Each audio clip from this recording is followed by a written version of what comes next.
All right, guys. So I don't think I've ever really given an explanation or kind of a backstory, I guess you could say, to this rig because it has gone through a lot of phases and it's still changing even to this day. Before I do any of that, you guys need to know how my dad or Nick got into rock crawling. So I was very little, or I might not have even been born yet. He was down in Moab with some of his buddies. They were in Broncos, Jeeps, and these guys rolled up with these crazy looking buggies, and the guy my dad met, Delbert, we pretty much have Delby to thank for all of the whaling that has been done between these guys. Delby was kind of the person who originally in our area, 20 plus years ago, started using the Rockwell axles, the 2.5-ton military axles. Delby used to have this rig called Old Yeller. I'll see if I can find a picture of it. Old Yeller was first Rockwell rig around here as far as I know. First Rockwell buggy around here that I know. And my dad thought it was the neatest thing ever, so he studied everything about Delby's rig and decided to build his own. Well, he ended up building Junebug, but that's a different story. So after Junebug ran for a couple years, he ended up selling this rig, and I'll give that whole story later time. He ended up buying this. Now this was not the same it is today at all. It was a whole different rig.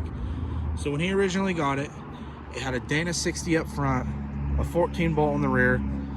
It had 39-inch TSLs on it, and it was a manual. It was a Spider injection 350, and it didn't have all the triangles in the cage like it does now. So obviously it is nothing close to that, but there's a picture of the older rig. This rig has gone through a lot of changes. So the first phase was that with the Dana 60 and the 14 bolt, and then they decided to swap in the Rockwells, and it was a monster after that. That's kind of how it got its name Top Gun, is because around our area it was one of the best buggies around at the time. You didn't have all your crazy buggies like you do nowadays, not in our area anyway, because this thing really was a beast. So when they saw the Rockwells in it, it still had the manual in it with the Granny Low, I believe.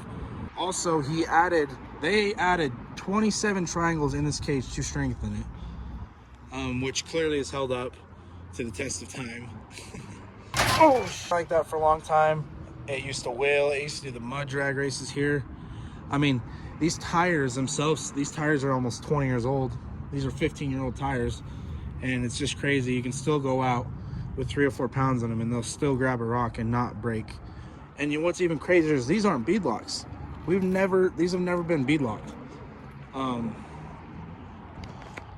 But that's just kind of where it went. And then as time went on, my dad slowly got out of the rock crawling scene, and he got more into the hot rod and rat rod and opened the shop up. So the rig basically went to Yeti. I'm not sure how it worked. Yeti wheeled it for a while, I believe. It sounds like Yeti pretty much ended up stripping this chassis, and I don't know if these axles went straight on the J10, but they went in Yeti's J10 Jeep. And this cage sat at Yeti's farm it's been in the dirt for at least, and a manual transmission. But as you can see, we already got the links mocked up kind of. At least 10 years. Well, a year ago this week, actually, we had this thing mocked up with the axles back under it, because the J10 actually died on the trail on them, and they decided, okay, we need to start over. My dad wanted to get back in the rock crawling, because he had already bought Junebug back and was going to rebuild it. But Yeti wanted to go to Delta, so that was the goal. So we busted this thing back together in a couple months, I would say, is probably all it took. It was still red. I still have some old videos of it. The first video of us tipping it, it was still red. We painted it right. I think he took it to Delta when it was still red. But it's just kind of a crazy story that these axles have been in a few different rigs, and this rig has been back together 2 or 3 different times. It's a couple different iterations. But so we ran Top Gun how it was for a while, and that's when we kind of we've been watching all the recovery guys. Obviously we went to the Ricker games. We decided Nobody in our area really does off-road recovery. I mean, there's a few people that have deuce and a halves, but we decided, hey, let's stick a boom on this and see what it does. And we put the air shocks up front. We got front and rear winches on it. But that's pretty much how it sits now. It's got a throttle body 350 in it, a turbo 400 behind it, and a 205 doubler in it.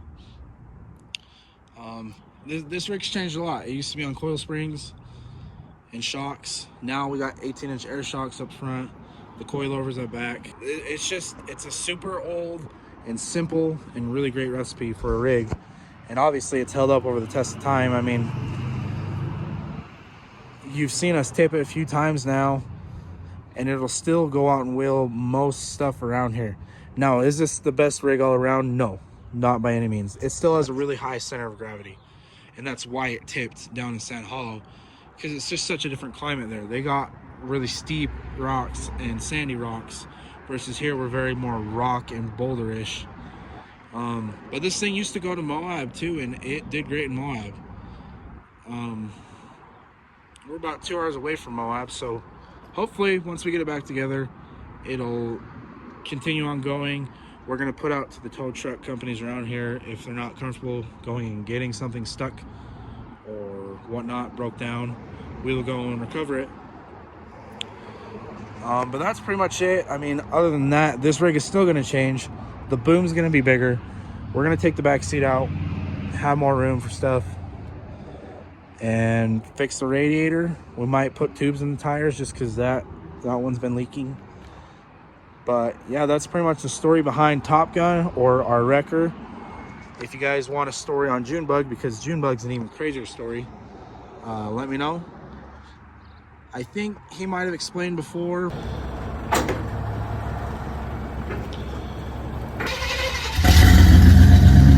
Hey. Oh, that sounds good.